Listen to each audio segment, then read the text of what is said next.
नमस्कार, आप देख रहे हैं लाइव लगातार और अभी हम लोग मौजूद हैं एचईसी प्लांट के पास, जहां पर एचईसी मज़दूर संघ के जो लोग हैं, मज़दूर जो हैं वो लोग यहां पर प्रदर्शन कर रहे हैं। हम लोग उनसे जानते हैं, काफ़ी समय से काफ़ी ज़्यादा परेशानी यहाँ के मज़दूरों को हो रही है। हम लोग इनसे ही बात करते हैं। आप लोग काफ़ी वक्त के बाद मतलब काफ़ी समय से धरना प्रदर्शन कर रहे हैं अपनी मांगों को लेकर के, क्या कहेंगे? देखिए, हम लोग आज 11वां दिन है एचईसी मजदूर संघ का, हम लोग प्रदर्शन कर रहे हैं। प्रबंधन यहाँ जो बैठी है, एक प्रबंधन जो है एकदम निकम्मी प्रबंधन बैठी है और आज 6 महीना का सैलरी हम लोग का बाकी है। हम लोग आजिज होके, मजबूर होके हम लोग यहाँ प्रदर्शन कर रहे हैं। कारखाने के अंदर काम भी हो रहा है। आज भी काम हम लोग करके फिर 5 बजे हम लोग भी विरोध प्रदर्शन कर रहे हैं। अगर प्रबंधन इससे सचेत नहीं होती है, अगर हमारी इस आंदोलन से अगर नहीं जागती है, तो आने वाला समय में ये जो आंदोलन उग्र होगा और प्रबंधन को इसके लिए फिर जिम्मेवारी होगी। हम लोग इनसे भी बात करते हैं और भी कुछ लोगों से। क्या कहेंगे आप? पिछले 6 महीने से लगभग आप लोगों का वेतन रुका हुआ है, परमानेंट हो या फिर कॉन्सेप्चुअल हो, वो लोग सभी लोगों का यहाँ पे वेतन रुका हुआ है और आपकी मांगों को लेकर के आप लोग लगातार प्रदर्शन कर रहे हैं, लेकिन अब तक कोई भी निर्णय नहीं सामने आ पा रहा है। मैम, मैं बताना चाहता हूँ कि यहाँ पे मजदूर जिसका पेट जल रहा है वो रोड पे उतरा हुआ है और यहाँ पे 6 महीने से हम लोगों का पेमेंट नहीं मिला है, जिसका कारण क्या है कि यहाँ के सभी लोगों के घर में रोजी रोजगार पे भी समस्या पैदा हो चुकी है। अभी स्थिति ऐसी हो गई है कि हम लोग यहाँ पे एक एचईसी मजदूर संघ के बैनर तले यहाँ पे आंदोलन करने का काम कर रहे हैं, लेकिन हमारे साथी ट्रेड यूनियन के लोग इस मैनेजमेंट के साथ बैठ के वार्ता करती है और वार्ता करके पेमेंट का नेगोशिएशन करती है। मैं इस देश में काम करने वाले सभी मजदूरों से यह आह्वान करना चाहता हूं कि क्या पेमेंट का कोई नेगोशिएशन होता है क्या?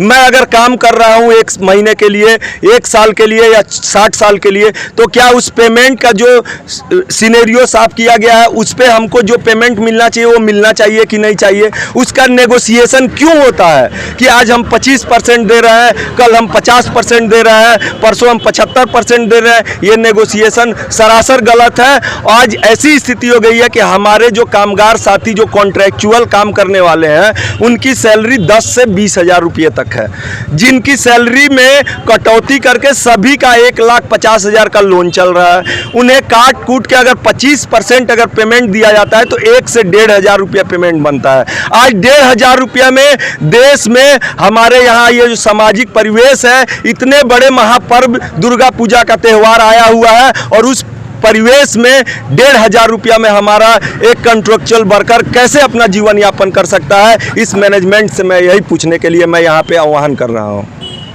अगर बात करें तो कई सारी चीज़ें केंद्र की तरफ से भी सामने आ रही है। जिस तरीके से केंद्र के जो नीति थी उसके कारण किसान आंदोलन कर रहे थे, अब झारखंड में एचईसी का भी बहुत समय से ही आंदोलनरत है और इस पर भी हम लोग बात करते हैं। केंद्र और राज्य दोनों के ही तरफ से, किसान हो या मजदूर हो, दोनों पर ही कुछ ना कुछ नीति अपनाई जा रही है, उस पर क्या कहेंगे?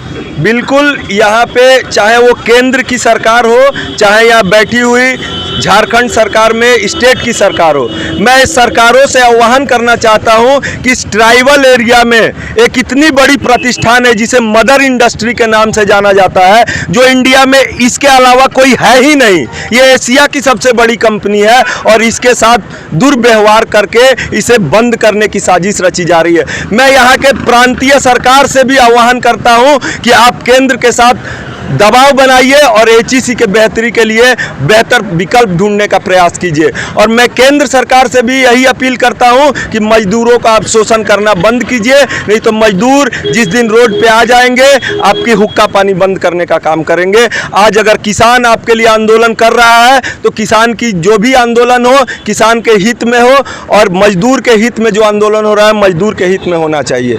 इसलिए मैं यहाँ के स्टेट गवर्नमेंट को भी इस चीज़ से अवगत कराना चाहता हूं कि यहाँ पे जितनी भी प्रतिष्ठानें हैं देश में, वो सारी प्रतिष्ठानें साउथ में, गुजरात में, बंगाल में, उड़ीसा में, साउथ में, मुंबई में बसी हुई हैं। ये ट्राइबल एरिया में एक इतनी बड़ी संस्थान है, इसे बचाने के लिए अपना अथक प्रयास करें। यही मैं यहाँ के स्टेट गवर्नमेंट से हाथ जोड़कर विनती करता हूँ कि इसके लिए आप केंद्र सरकार से पहल करने की काम करें।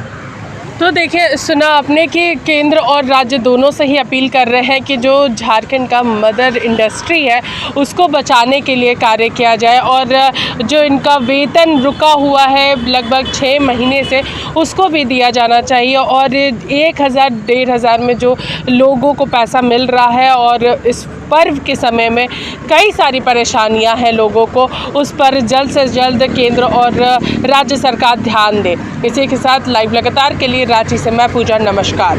न्यूज अपडेट के लिए आप हमारे चैनल को सब्सक्राइब करें। आप हमें फेसबुक और इंस्टाग्राम पर भी फॉलो कर सकते हैं। बने रहे लगातार.in के साथ।